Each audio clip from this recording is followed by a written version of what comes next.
I chose scenario number 1, the best friend's brother. I never meant for it to happen, but from the very first moment I looked into Daniel's eyes that weekend, something inside me shifted, dangerously and irreversibly. He was my best friend's older brother, freshly divorced, twice my age, with a quiet strength that seemed to hum beneath his skin. The rules were clear. He was off limits. But rules crumble when your heart has been starved of warmth for years. And suddenly, there is someone looking at you as though they see every hidden fracture inside you. I had been living a life that looked perfect from the outside. A stable marriage, a marketing career I had worked hard to build, a close-knit friendship that had been my anchor through college and beyond. There was laughter at dinner parties, weekend trips, and the comfort of knowing who I was in the world. The walls of my life were painted warm beige. The scent of fresh coffee filled my mornings, and I could measure my success by the stack of books by my bed and the vacations I could afford. But beneath that sheen, my marriage had been hollowing out for years. My husband and I spoke in polite tones, touched only in passing, and our plans for the future felt more like obligations than dreams. My best friend Claire was the one person I trusted to see through the cracks, and Daniel was her brother. I hardly saw him, only in brief hellos during family gatherings. He was tall, broad-shouldered, with hair silvering at the temples, and a voice so deep it seemed to settle somewhere in my chest. That weekend trip to Claire's lake house was meant to be a small escape. Fishing and card games, late-night talks over wine. But when Claire was called away for work unexpectedly, leaving just Daniel and me, the silence between us grew charged. The first crack in my restraint came the night it rained. We sat in the kitchen, the storm outside rattling the windows, his hand brushing mine as he handed me a mug of tea. It was nothing, and it was everything. The faint scent of cedar from his sweater mixed with the bergamot in my cup, making the air taste like something forbidden. That night I lay in bed, my thoughts loud in the dark. The truth is, I was already unraveling from another wound, the slow betrayal of my husband's apathy. The week before, I had found a receipt tucked into his jacket from an upscale restaurant I had never been to. The dinner had been for 2. When I asked about it, he lied with a smile, so easily it made my stomach twist. I was not naive. I had been holding together a marriage that no longer wanted to be held. The rain pounded harder. I thought of Daniel's eyes, the way they lingered, softened when they met mine, and the loneliness inside me began to hum with dangerous hope. The following day, we walked along the shoreline under a gray sky. Driftwood littered the damp sand. The air was rich with the smell of algae and rain. Our conversation meandered. Music, books, the ache of starting over after loss. He spoke about his divorce like a man describing an old wound, still tender when touched.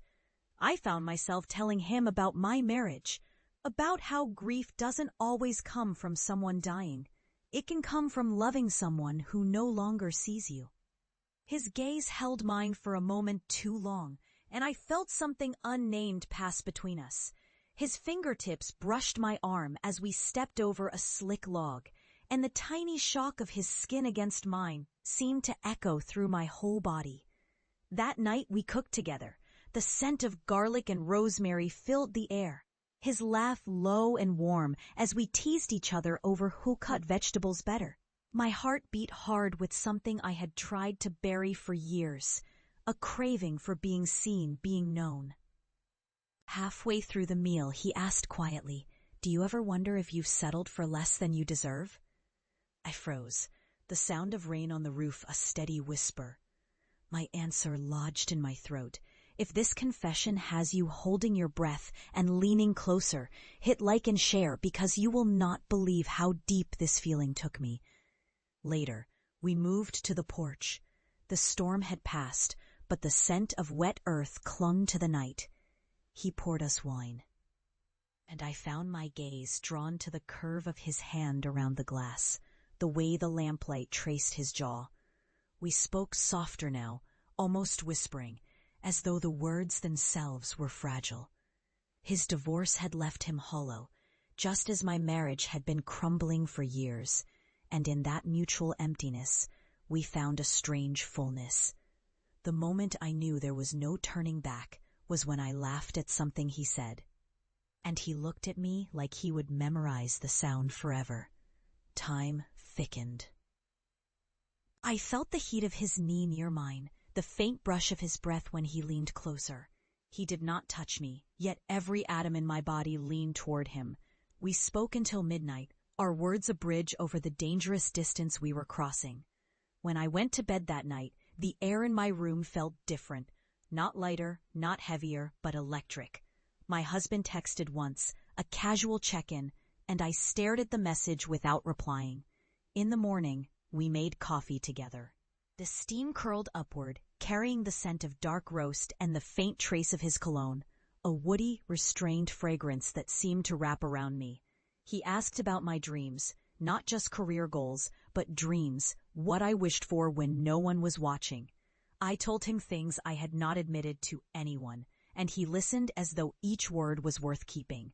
By the time Claire returned, the storm between Daniel and me had become something quiet but undeniable. We did not act on it, but our glances said everything. I left the lake house with my pulse still quick, my skin remembering the proximity, my mind tasting the possibility of second chances.